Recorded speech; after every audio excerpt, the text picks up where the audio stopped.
Guys, good morning! Yan. Kung napansin nyo yung vlog ko kahapon, putol ha. Kasi nawala na ako ng memory. Kaya yun, nag-download ako ng movies. Tapos may dalawang movies kasi yun. Kaya yung aking video. Kaya yun. Tapos, yun, later, hindi ko pa alam kung makaka-vlog ako. Pero, I'll try my best to vlog later, konti. Sayang talaga yung vlog ko ng isang araw. Kompleto yun eh. Nagpunta ka ng Green Hills, kumain ako ng Fohua. Tapos, yun. Sayang talaga nawala. Pero anyway, yun. Magandang umaga sa inyong lahat, guys. Maraming salamat sa patuloy na nag-subscribe. And yun, 300 plus na ako. I know nabanggit ko to sa vlog ko before kapag nakaabot ako ng 300. Magpapag-giveaway ako pero hindi pa ako nakakapag-collect kasi ng mga giveaway. So instead, if naka 500 ako, followers or subscribers, doon na lang ako magpapag-giveaway. Kasi wala rin akong time ngayon. Marami din akong inaasikaso. So, yun. Simple makeup of the day. Ito lang. Ang ginamit kong foundation is yung binili ko kahapon na Rimmel London na, sorry, hindi ko kabisado. Rimmel London Lasting Finish 25 Hour with Comfort Serum. So, gagawa ako ng review nito later. Actually, dami kong line up later. May review akong gagawin, swatches, and February favorites kasi February 28 na yun. So, last day na ng February. Tomorrow is March 1 na. So, yun. What else? Yun. Gagawa pala ako ng makaisang bukas na lang siguro kasi hindi ko pa sure kung makagawa ako ng what's in my bag. Updated ngayon kasi magpapagawa ako ng dress or semi-gown lang naman siya para dun sa kasal ng pinsan ko sa Bicol. So, yun. So, aalis na ako. Tapos, yun. Ay, pala, makeup of the day ko. Yung foundation, Rimmel na yun. Tapos, yung aking setting powder is the Ben Nye Banana. Yung, yung mga sample sizes lang. Tapos, sa aking eyelashes is yung Mistine, ever favorite. Tapos, blush is, yung e.l.f. blush palette.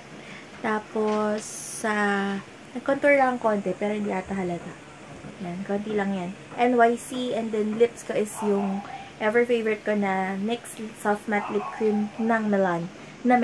Yun. So, yun lang. Aalis na ako kasi baka ma-rush ako, and yun, mag-vlog na lang ako later kapag may time or pag so, kapag video na ako nung February favorites. So, by the time na mapanood nyo siguro tong vlog, baka na-upload ko na yung aking February favorites kasi hinabol ko na siya since last day na ng February. So, yun. Kanina pala nagpunta kami ng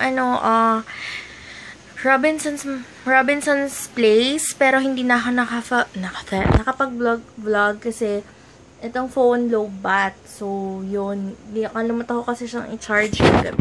Nag-download ako ng mga movies, kaya ayan, na low bat. But anyway, I just wanna share a few things na nabili ko kanina. So, nabili kong Essence Stay All Day 16-hour long lasting makeup.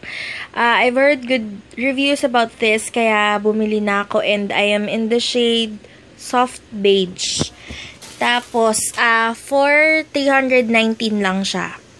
Tapos, next is, nakita ko to kay Miss Say, Essence All About Matte Fixing Compact Powder. So, I also bought it $269. Tapos, bumili na rin ako nitong, try ko yung eyebrow nila. Essence Eyebrow Designer Blonde. So, let's see kung blonde talaga siya. Ito siya, oh. Yan. So, let's see kung waxy siya. Bumili ako. Baby now. Hi! Yan. Sorry yan. May nakikisyo sa lipstick ko. Ito pala sa SM Manila ko to nabili. Itong mga to. Pero yung mamaya ko ipapakita sa inyo yung binili ko sa Robinsons. Then, bumili ako ng Sassy na Colors Radiant Glow Powder Blush. At Hindi ko alam anong shade to. Yun, Blushing Berry.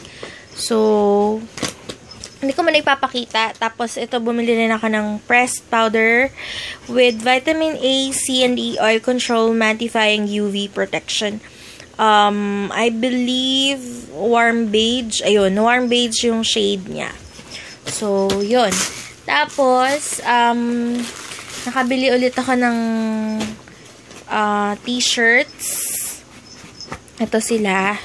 Dalawa to eh. Amanda's Place yung binilahan ko. So, ito yung una. Sorry, one hand lang kasi ako eh, dahil hawak ko yung vlogging phone ko. You Were Never My Boyfriend, yung itsura niya.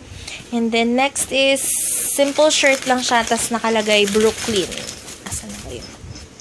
Ayan, ito siya, Brooklyn. Yan lang siya.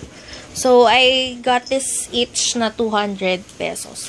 Tapos, nung nandun nga ako sa Robinsons, bumili na ako nitong, pumunta ako sa Daiso, and bumili lang ako ng ilang gamit. Ito, Hello Kitty na contact lens case, kasi bala kong bumili ng contact lens. And then, bumili ulit ako ng Hello Kitty case. Paglalagyan ko siguro to ulit ng medicine or whatsoever. And then, ito, bumili ako nito kasi, kung mapapansin nyo pala, itong aking makeup brush holder, medyo puno na sila.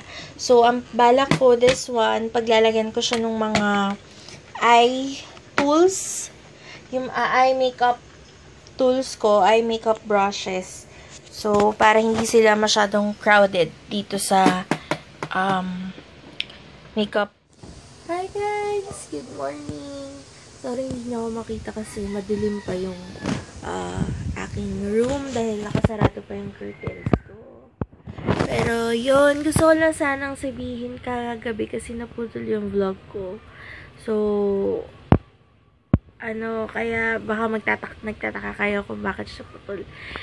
Wala na naman ako ng memory kasi nagda-download ako ng movies kasi dito sa cellphone ko.